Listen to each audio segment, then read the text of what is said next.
Do you remember when the FBI came for your father? Yes. Tell me about that. I don't know if I recall everything in detail, but when they came and said, you have to go with us, he knew he didn't do anything, and we knew he couldn't do anything that was subversive, but he just obeyed. He says, whatever they say, I have to do. So he went, but after about a day or two, I think he was only at Fort Ward, sort of a detention area, and he was released, like Sam's father. So he went to camp with us. Your sister, Nobuko, said that he went, you had an altar in the house, and he went and, swore. Oh, yes, Do you remember that? That's like a, what would you call a shrine? Mm-hmm. Yes, a Buddhist shrine. Yes, and he just, went like this and just prayed. And he went with the FBI agents. But I think in his heart he knew that he didn't do anything, so he'll be back. And he did come back.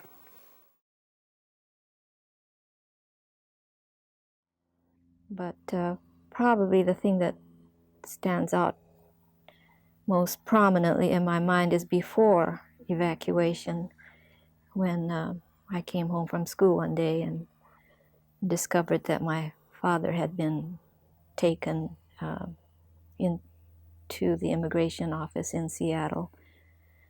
The authorities had come to arrest him because he was an officer in the Japanese club on Bainbridge. And I just remember how shocked and sad I was to learn that, all of a sudden come home and find your father not there.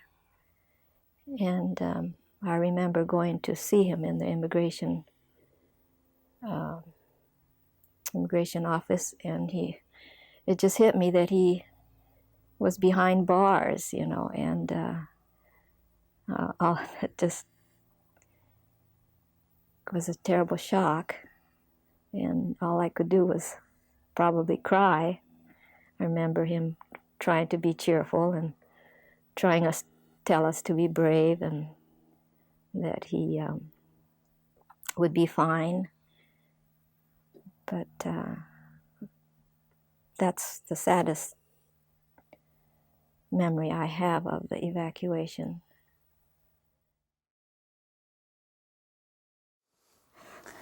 Let's plunge on.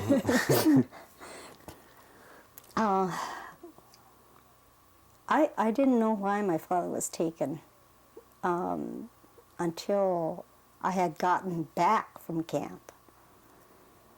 And so I always thought, he had really done something bad.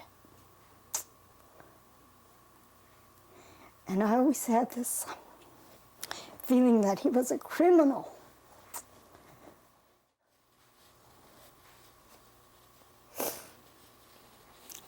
Do you have 20 hours for me to get over this? I'm sorry. Okay, my mother received a letter, and she was reading it over there, leaning against the wood box. And I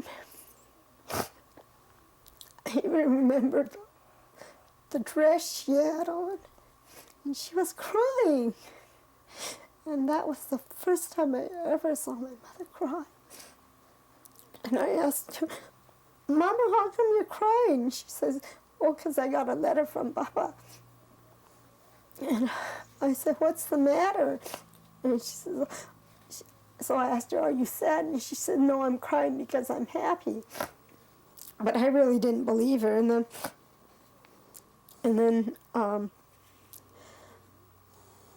then I knew, people had been talking that some people were sent to prison, and the only prisons that I knew were criminal prisons.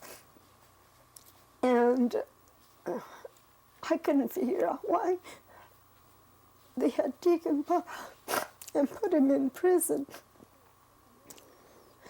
Okay, and then eventually we were sent to Manzanar because we were the first group to go. Then after we were there for a month or something like that, I can't even remember how long. And Papa came home, and I ran away, and I hid in that bathroom all day long from the morning, and I didn't go out to lunch, and I could hear everyone calling me. I could hear Papa calling me to come out, but I just hid in there, and I was so ashamed of him. I didn't want to come out. And when it got dark, then I didn't come back out. And that's when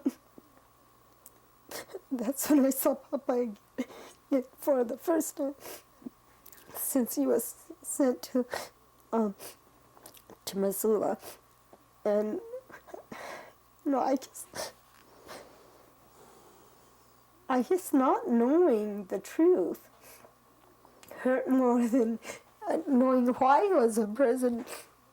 And being young, I guess you just kind of make up all kinds of stories in your own mind, imagining things and hearing bits and pieces from other people and things. Things get out of proportion in a child's mind.